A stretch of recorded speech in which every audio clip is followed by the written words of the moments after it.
My sister clapped when Dad slapped me before 60 people. So I made one. Quiet call to watch this story till end. You will surely enjoy it. They say humiliation burns longer than pain. I never believed that, until that day. The day my father slapped me in front of 60 people. And my sister clapped. It was supposed to be one of those days you remember forever, a celebration of hard work, something pure. My graduation day, the air outside smelled like spring, wet grass, cheap perfume, and the faint scent of balloons baking under sunlight. The school gym buzzed with voices, laughter, and the metallic crackle of microphones being tested. Everyone was dressed in their best clothes. Proud parents adjusting collars, friends hugging, teachers smiling, and me, I stood at the back holding my speech like it was the only thing keeping me upright. I'd worked on that speech for weeks, rewrote it over and over until it sounded right, hopeful, grateful, like the kind of words people expect from someone who's supposed to be doing well, because that's what I was, the quiet, obedient son who got good grades, the one who never fought back, the one who made the family look good, until that day. When I finally walked onto the stage, the sound of clapping hit me like a wave. Dozens of faces looked up, glowing, excited, polite. And then, in the front row, I saw them. My family. Dad sat dead center, jaw tight, hands folded, wearing that expression he always wore, part disapproval, part control. Mom was beside him, clutching her purse, her shoulders slightly turned toward him like a loyal shadow, and my sister, Talia, phone in hand, gum in her mouth, eyes half-lidded like she couldn't care less. But when our eyes met, she smiled. Not a happy smile, not pride. A smirk. Sharp. Cruel. Like she knew something I didn't. The principal's voice echoed across the gym. Our final speech tonight is from a student who's shown remarkable dedication and resilience. Please welcome Ethan Carter. Applause. A sea of faces. And a silence waiting to be filled. My hands trembled slightly as I unfolded the paper. I wasn't nervous about speaking, not really. I'd been nervous all my life. This was different, I began. Good evening, everyone. I want to thank my teachers, classmates, and everyone who believed in me. But tonight I also want to thank someone else, someone who taught me strength in an unexpected way. I could feel Dad's eyes narrow. Some of us learned about courage from encouragement, I said slowly, my voice calm. And others learned it from surviving criticism. The words fell heavy. The crowd was quiet, polite, maybe confused. But in the front row, Dad's face hardened. He knew. Sometimes, I continued, the hardest lessons aren't from books or teachers. They're from the people who break you and make you rebuild yourself stronger. A ripple went through the audience. I could see my mom shift uncomfortably. Talia's smirk deepened. She leaned toward Dad, whispered something. He didn't react. When I finished the speech, the applause felt muted, confused. I smiled anyway, bowed slightly, and turned to step off the stage. And that's when it happened. Dad stood up. The sound of his chair scraping echoed louder than any applause. At first, I thought he was leaving. Embarrassed, maybe. Angry. But he started walking toward me. His footsteps, slow, deliberate, cut through the silence. I froze. He climbed the few steps to the stage. I tried to say something. Dad, it's fine. But before I could finish, slap. The sound tore through the mic and bounced off the gym walls. For a split second, everything went still. My head snapped to the side. My cheek burned. My heart stopped, then came gasps, whispers. A few people stood up, and right there, in the front row, my sister Talia clapped. Not a sarcastic clap. Not a nervous one.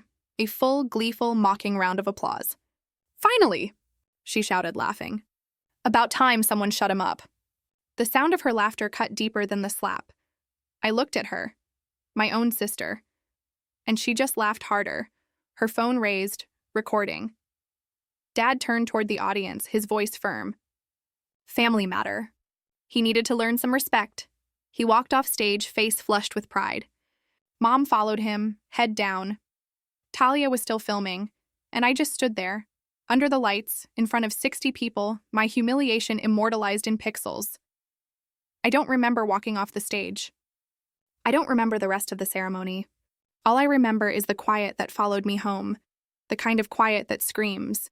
Dinner that night was unbearable. No one spoke at first. The only sound was the ticking of the clock on the wall. Dad ate like nothing had happened.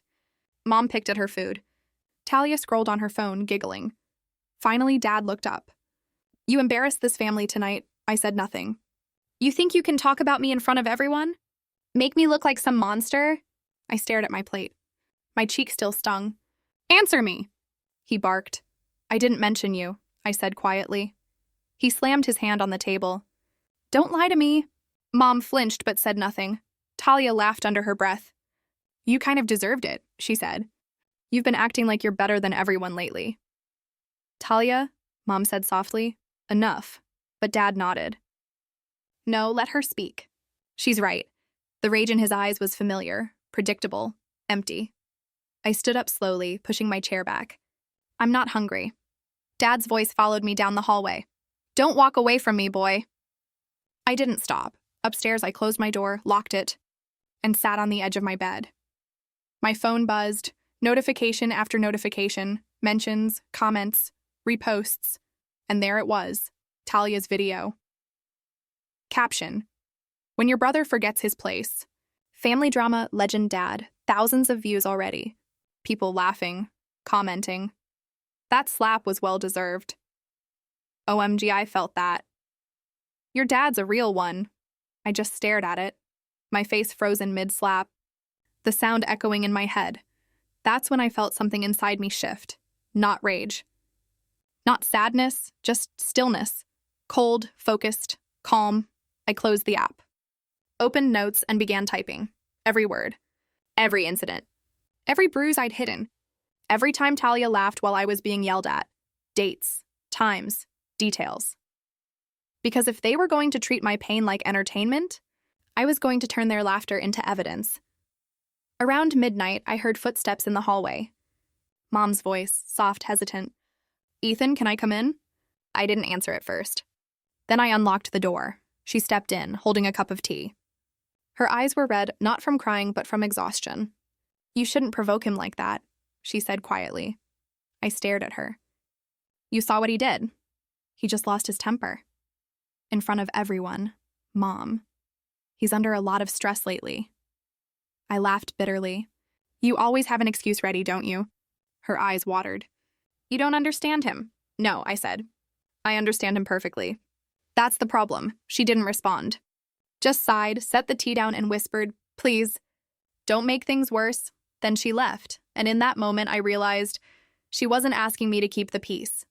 She was asking me to keep the silence, the same silence that had protected him. And destroyed me. I stared at the tea until it went cold. Then I picked up my phone. Searched. Anonymous abuse report hotline, and pressed call. I didn't sleep that night. The phone screen glowed like a small moon in the darkness. The number I'd searched blinked on it. Child and Family Protection Helpline. Confidential. 24/7. My thumb hovered over the call button for what felt like an hour. I thought of all the times I'd picked up the phone before. To dial a friend. To order food. To call Mom when Dad had started yelling again. Every time my voice had been small, trembling, but this time felt different. It wasn't fear holding me back. It was disbelief that I was really about to do this. Then I remembered Talia's voice from earlier, that mocking laughter. The clapping. Her voice repeating, "About time someone shut him up." That sound burned into me like acid. I pressed call. A woman's voice answered, soft, steady. "Child and Family Protection, how can I help you tonight?" For a second, I couldn't speak. My throat locked. All I heard was my heartbeat thudding like a drum in my ears. "Hello," she said again gently. My voice cracked. I swallowed hard. "My name's Ethan. I'm calling about my family." "Okay, Ethan," she said, calm but alert. "Take your time. You're safe. What's going on at home?" I hesitated. Words sat heavy in my mouth. Then, like something inside me finally snapped, they started spilling out. I told her everything, not just about the slap. That was only the latest chapter. I told her about the years before it, the yelling, the control, the way Dad's voice could silence a whole house, how Mom would hide in the kitchen and Talia would smirk from the couch, pretending it was all normal. I told her about the bruises, the broken phone, the time he made me kneel in the hallway for an hour because I forgot to say yes, sir. She didn't interrupt once. Just said, occasionally, or go on. By the time I finished, my throat hurt and my hands were shaking. You did the right thing calling us, Ethan, she said softly. You don't have to go through this alone. We can help. Will they find out? I whispered. Not if you don't want them to. We'll handle this carefully, quietly. Quietly. That word stayed in my head long after I hung up, because in that house, silence had always belonged to him. But now, for the first time, it belonged to me. The next few days felt strange. The world moved normally. Birds sang, buses honked, kids laughed outside, but inside the house, everything felt different. Dad still barked orders, still acted like the king of his little kingdom. But his voice didn't hit me the same way anymore, because I wasn't powerless anymore. I'd drawn the first crack in his castle. One afternoon, while I was studying in the library, my phone buzzed. Unknown number. I hesitated, then answered. Is this Ethan Carter? Yes. This is Officer Mendez with Family Protective Services. I'd like to meet with you about your call. Is that okay? Her voice was calm, confident, not the kind of authority that demanded respect, but the kind that earned it. We agreed to meet the next day at a small cafe near my school. When I arrived, she was already there. Mid-30s, plain clothes, brown leather notebook on the table, eyes that looked like they could read people without words. Ethan, she said, smiling faintly. Glad you came. We sat. She ordered tea. I didn't order anything. My stomach was tight. You did the right thing, she said again. And you're not alone. We're going to take this step by step. Will he go to jail? I asked quietly. She studied me for a moment. That depends on what we find. But our first goal isn't punishment. It's protection. Safety. I nodded slowly. You mentioned a video, she said, flipping through notes. I froze. You saw it? It was flagged on social media. We retrieved it before it was deleted. I need to confirm that was you being struck? I nodded. My voice came out barely above a whisper. Yes. And your sister filmed it? Yes, I said. And posted it? She closed the notebook slowly. That's helpful evidence. When I came home that day, the air in the house felt thick. Dad was pacing in the living room, a letter crushed in his hand. What the hell is this? He barked, waving it at me. I glanced at it. Official letterhead. Department of Family Services. Someone made a complaint, he growled. About me. I stayed silent. You? He hissed. You went crying to some social worker because I disciplined you? He stepped closer. I could smell the whiskey on his breath. You trying to ruin me, boy? I met his eyes for the first time in years, and I didn't look away. You did that yourself, I said quietly. He froze. Just for a moment, then came the knock. 2 investigators at the door, badges, clipboards, calm faces. Mom's eyes widened. Talia's hand flew to her mouth. Good evening, one of them said. We're with Family Protective Services. We'd like to ask a few questions. The silence that followed was suffocating. They went through everything. The rooms, the marks on the wall, the missing door locks, the tense body language. They asked questions with polite smiles but sharp eyes. Do you ever feel unsafe here, Mrs. Carter? Mom stammered. No, of course not. And you, Talia? She crossed her arms. This is ridiculous. We're fine. Then they turned to me. And you, Ethan? I looked at Dad, his jaw clenched. At Talia. Her eyes burned with silent fury. At Mom. She looked like she wanted to disappear. Then I looked back at the officers. No, I said. I don't feel safe here. Dad's hand twitched like he wanted to lunge forward, but he didn't, because this time someone else was watching. They left after an hour. Dad didn't say a word the rest of the evening. Neither did Mom. Talia glared at me across the dinner table. What did you tell them? She demanded. Everything. You're lying. I met her gaze calmly. You'll see. She pushed her plate away, stormed off, and slammed her door. Dad stayed silent. His silence used to terrify me. Now it just sounded like a man losing control. The next week was chaos. Phone calls, visits, Dad shouting into the phone, defamation, lies! Mom crying quietly in the laundry room, Talia pacing, deleting posts, making frantic calls. And me? I just waited because sometimes revenge doesn't need noise. It only needs time. One afternoon, as I was leaving school, a familiar voice called behind me. Ethan, it was Officer Mendez. She handed me an envelope. This is confidential, she said. But you deserve to know. We're opening a case file. There'll be interviews, home checks. Maybe court if it escalates. My heart thudded. Court? If it comes to that, yes. But remember, you're doing this for your safety and for the truth. I nodded slowly. Thank you, she smiled faintly. You're brave, Ethan. Most people never make that call. When she walked away, I felt something shift deep inside. Not victory. Not relief, just clarity. Because for the first time in my life, someone believed me. At home that night, the house felt colder. The air itself seemed to hold its breath. Dad didn't eat with us anymore. He stayed in his study, phone pressed to his ear, muttering about lawyers and false claims. Mom cooked silently. Talia pretended nothing was happening, but she'd stopped posting on social media altogether. Then one night, as I was getting water, I heard Dad's voice through the half-open study door. They have a video, Margaret. That idiot girl posted it online. That's what started this. Mom whispered something. I couldn't make out her words. We'll deny everything, Dad snapped. They have nothing else, he paused. And him, he said, meaning me, he'll regret this. I promise you. I slipped back to my room, heart racing. He still didn't understand. He still thought this was a game of control, but this wasn't a battle of noise anymore. It was a war of silence. 2 days later, another knock came at the door. This time, Dad wasn't home, Mom answered. 2 officers. A different tone. We need to speak with Ethan privately, she hesitated. He's studying. Ma'am, please. They spoke to me in the kitchen. Calm, respectful. Your father's case has been referred for further action. We'll be issuing a restraining order until the hearing. My heart stopped. He'll have to leave? Yes, temporarily. When Dad came home that evening and found out, the sound he made wasn't human. A roar. He threw a chair, punched the wall, screamed at Mom until she sobbed, but he couldn't touch me. Not this time. He left the next morning, slamming the door so hard the frame shook. Talia stood at the window, watching him drive away. Then she turned to me, eyes wild. You happy now? She spat. You ruined everything. His job, his life, our family. I didn't answer.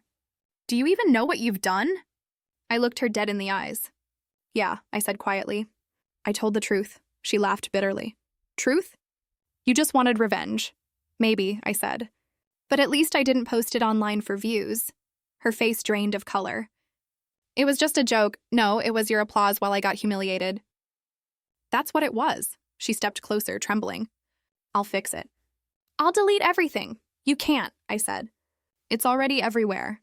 You started this. She backed away, breathing hard.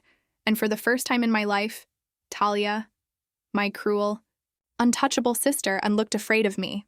That night, I sat in my room, lights off. Window open. The house was quiet, but not the heavy, dangerous kind of quiet I'd grown up with. This was aftermath. It smelled of freedom and dust and endings. I thought of that call, the one I made in the dark. The voice that said, "You're safe now." I whispered to the night, "Yeah, I am." Morning came gray and muted, the kind of sky that felt like the world holding its breath. Dad's car was gone. His shoes were gone. Even his heavy laughter, the one that used to fill the house like a threat, was gone. But his absence wasn't peace. It was a ghost hanging in the corners of every room. Mom wandered the house like she didn't know where to stand anymore. She kept folding towels that didn't need folding, washing plates that were already clean. Talia barely spoke. When she did, it was sharp, defensive, like a cat backed into a corner. And me? I just watched the kingdom crumble, one quiet day at a time. It didn't take long for the school to find out. Somehow, the video resurfaced. It started as a few whispers in the hallway, then grew into a storm. I'd be walking to class and I'd feel eyes on me, not mocking this time, but uncertain. Guilty, even. Teachers called me aside quietly, offering sympathy. One of them even said, "If you ever need to talk, Ethan, you have my number." The principal called me in one afternoon. He looked uncomfortable, shuffling papers he didn't need to read. "We had no idea, son," he said softly. "If we'd known what was happening at home." I nodded, not trusting myself to speak because I didn't want pity. I wanted silence, their silence, to echo the one I'd lived under for years. A week later, Mom got a letter. It wasn't from Dad. It was from the court. A hearing date. Protective measures. Evidence submission. I watched her read it at the kitchen table. Her hands trembled the whole time. "He's going to fight this," she whispered. "He's not the monster they think he is." Her voice trailed off, but even she didn't sound convinced. I wanted to tell her, "He is." But I didn't, because some truths don't need to be spoken. They just need to sit in the air, heavy and undeniable. The night before the hearing, I couldn't sleep again. I sat on the porch listening to the wind, feeling that quiet hum beneath the world, the kind of silence that means something is about to end. Talia came out barefoot, hugging her arms. Her eyes were red from crying. "You know he's going to lose everything, right?" She said. "I know. His job. His reputation. Mom's losing it." And she stopped, swallowing hard. "I didn't mean for this to happen." I looked at her, really looked at her. The sister who once found joy in my humiliation, who clapped as my face burned in front of 60 people. "You filmed it," I said. "You made it happen." Her chin quivered. "I thought it was funny." "Yeah," I said quietly. "You always did. Do you hate me?" That question hung in the cold night air. I took a long breath. "No, hate gives people power. You don't have that anymore." She looked away, tears spilling silently down her cheeks. "He told me you were weak," she whispered. "All these years. That you'd never fight back." I gave a small, bitter smile. He was right.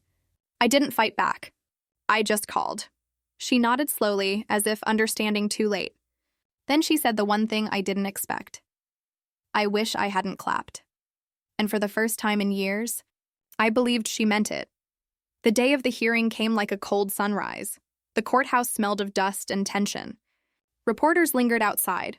The video had made its rounds again, spreading like wildfire once it leaked from an anonymous account.